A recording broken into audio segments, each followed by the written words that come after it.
자, 빅포레스트를 통해서 강의 자료를 올리고 퀴즈를 등록하는 방법을 영상으로 살펴보도록 하겠습니다. 사실 매뉴얼을 통해서도 충분히 하실 수 있다고 생각을 하지만은 조금이라도 편의를 제공하기 위해서 영상을 제작하는 바입니다. 자, 그럼 들어가 보겠습니다. 일단 저희 대림대 포탈에서 로그인을 하면 이렇게 뜨는 화면이죠. 학생 포탈 시스템이고요. 자, 여기서 빅포레스트를 눌러서 빅포레스트로 들어가 보겠습니다. 자, 이제 아마 교강사분들이 담당하고 있는 과목이 이렇게 뜰 텐데요. 저는 과목을 하나, 본인이 담당하고 있는 과목을 이렇게 눌러줍니다. 자, 중요한 것은 사실 매 주차별로 강의 자료와 퀴즈를 올리는 것인데요. 한번 작업을 해 보도록 하겠습니다. 자, 여기 보시는 이게 설정 버튼인데요. 이 설정 버튼에서 편집 모드를 켜겠습니다.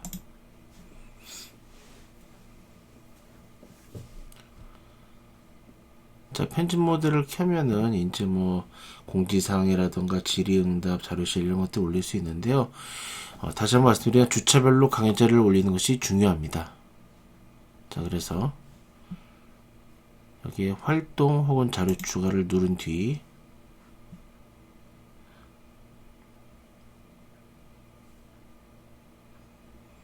자, 이 참고 자료 중에서 이제 파일을 선택합니다. 참고 자료의 밑에 있습니다. 여기는 파일을 선택을 합니다. 자, 그리고 추가 버튼을 눌러줍니다. 자, 그럼 이제 마치 게시판 같은 게 뜨죠. 뭐 강의 자료에 대한 이름이라던가 내용, 그리고 파일을 여기다가 등록할 수 있습니다. 자, 적당하게 하나 더 보겠습니다. 예를 들어 스마트 콘텐츠 기초 1주차 라고 적고 개발 도구 설치 및 간단한 샘플 만들어 보기 이렇게 설명을 넣고요. 강좌 화면에 설명 표시를 체크하겠습니다. 이거를 체크해야 밖에서도 볼 수가 있다고 하니까요. 그래서 이제 파일을 업로드 해야 되는데요. 저는 파일을 이렇게 해서 여기다 업로드 하겠습니다. PPT로 업로드 하셔도 되고 PDF로 전환해서 업로드 하셔도 됩니다. 매뉴얼에 보면은 이 수업 자료를 빅포레스트에서 PDF로 변환하는 방법이 있는데요. 그걸 활용하셔도 좋을 것 같습니다. 아이고. 자, 이렇게 해서 수업 자료를 첨부를 했고요. 아래쪽에 가보시면은 저장 후 강좌로 복귀를 누르겠습니다.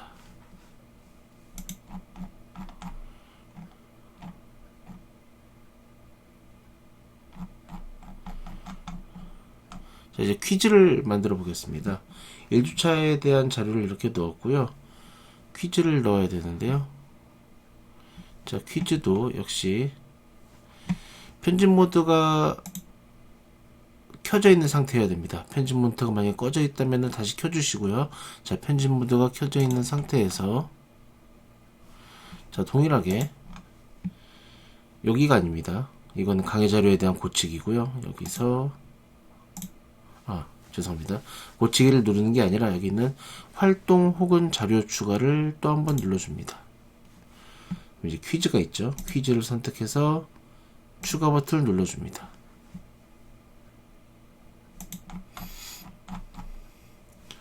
자, 퀴즈가 떴습니다.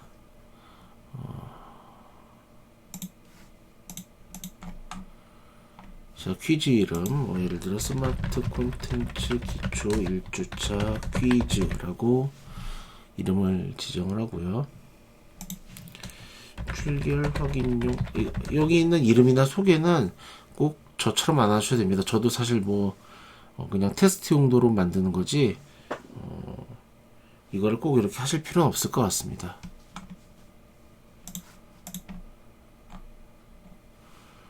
하긴요, 뭐 이렇게 그냥 적당히 적어주시고요.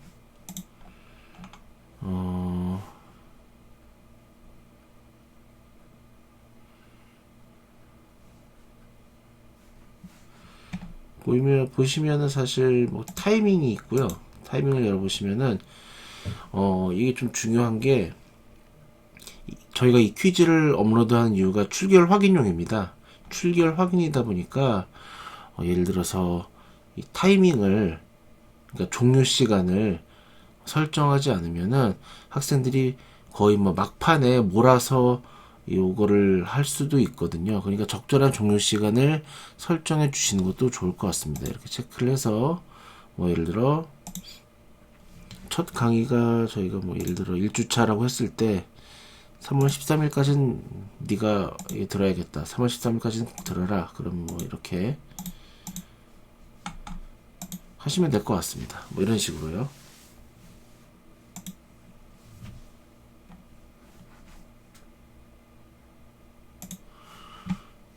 자, 어쨌든 뭐 이렇게 이거는 뭐 사실 나는 그냥 몰아서 해도 된다 그러시면 굳이 이거를 하실 필요는 없을 것 같습니다. 편하신 대로 하시고요. 자, 이렇게 뭐 설정할 거는 나머지는 크게 일단은 이번 온라인 강의, 이번 그 강의자를 업로드하는 데서는 크게 중요치 않기 때문에 넘어가겠습니다. 자, 여기서 또 저장 후 강좌로 복귀를 누르겠습니다. 자, 그러면 퀴즈가 이렇게 등록이 된 것을 확인할 수 있습니다. 자, 이 퀴즈를 클릭해 보겠습니다. 이제 퀴즈의 틀을 만든 거고요. 이제 실제 문제를 넣어야겠죠. 클릭을 해서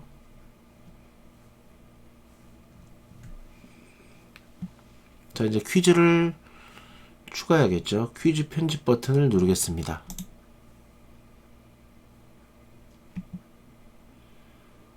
자, 이제 퀴즈를 추가할 수 있습니다. 자, 추가하기 버튼을 눌러서 질문 추가를 하겠습니다. 자, 뭐 여러 가지가 있지만은 저희가 메일에서도 말씀드린 것처럼 객관식 선대형을 하는 것이 좋습니다. 그러면은 이 퀴즈를 만들 때 정답을 같이 입력하게 되는데요. 학생들이 이제 퀴즈를 풀고 나면 자동으로 채점이 됩니다.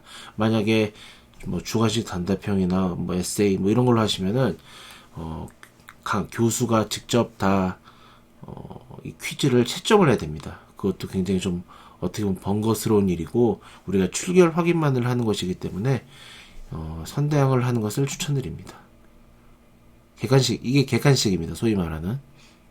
자, 그래서 선대형을 선택을 하고 추가를 누르겠습니다.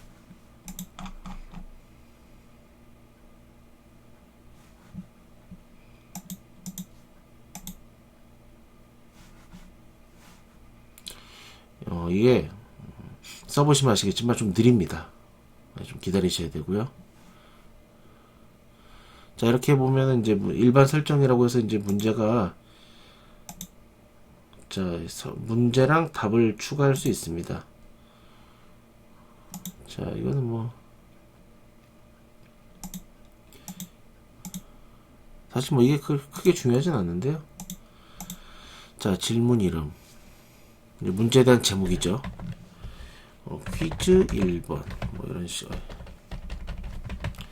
이제 퀴즈를 냅니다. 자, 다음 중 이번 수업에서 설치하는, 이거는 샘플 문제니까 그냥 문제를 직접 내시면 되겠죠.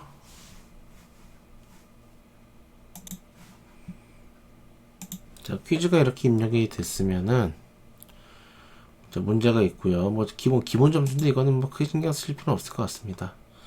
자, 답안 번호인데요. 뭐 ABC로 하셔도 되고 1, 2, 3, 4번으로 하셔도 됩니다. 자, 이렇게 하고요. 이제 문제 답을 적어야겠죠. 보기를 적습니다. 이게 답이 보기입니다. 예를 들어서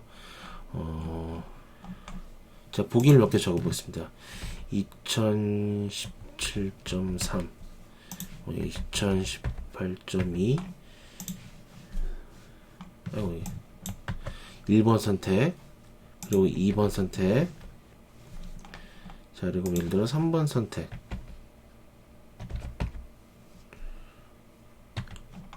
4번 선택. 뭐 5개까지는 안 하고 4개로 하겠습니다. 오지선대로 할까요? 2020.1. 자, 이렇게 4개를 적었습니다. 보기 1번이 객관식이고요. 보기 1번이 이거, 보기 2번이 이거, 보기 3번이 이거, 보기 4번이 이거, 보기 5번이 이겁니다. 뭐 예를 들어 보기를 더 늘리시려면 이거를 눌러주시면 됩니다. 추가 선택을 위한 공백들을 눌러주시면 되고요. 자, 예를 들어 지금 이 문제는요, 정답이 참고로 요 4번입니다. 그래서 정답인 경우에 여기 성적을 100%로 눌러주시면 이게 정답으로 처리가 됩니다.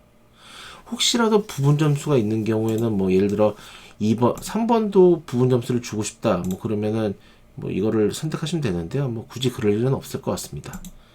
자, 4번을 이렇게 해서 정답으로 100% 처리를 했습니다. 자, 이렇게 하시고 밑으로 쭉 내려가시면 다른 건 건드릴 게 크게 없을 것 같고요. 변경사항 저장을 누르겠습니다. 자, 이렇게 나왔습니다. 자, 이런 식으로 문제를 계속 질문을 추가해서 퀴즈를 여러 개 만드실 분들은 만드시면 되겠습니다. 뭐 이후에 이제 채점을 하는 게 있는데요.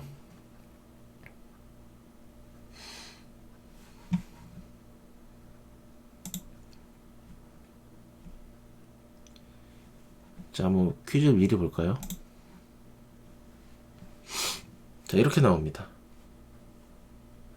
이렇게 나오죠? 그래서 예를 들어서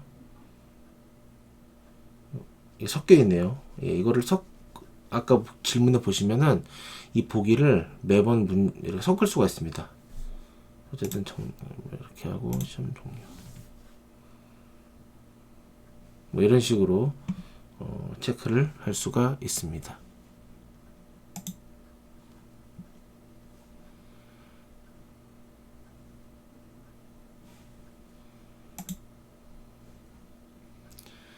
자, 뭐 결과도 보실 수 있는데요. 뭐 이건 중요한 건 아니니까요. 일단은 가장 중요한 것은 퀴즈를 올리고 강의자를 올리는 것이기 때문에 이것들을 좀 중점적으로 해주시면 좋을 것 같습니다. 자, 1주차에 대한 내용이 이렇게 들어갔죠.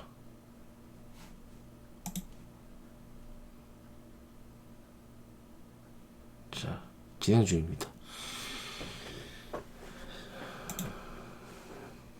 자, 그럼 이상으로 일단 강의자를 올리는 것과 퀴즈 업로드하는 것을 설명을 좀 드려봤습니다. 혹시라도 더 이해가 안 되는 부분이 있으면 학과사무실로 문의 주시기 바랍니다. 예, 감사합니다.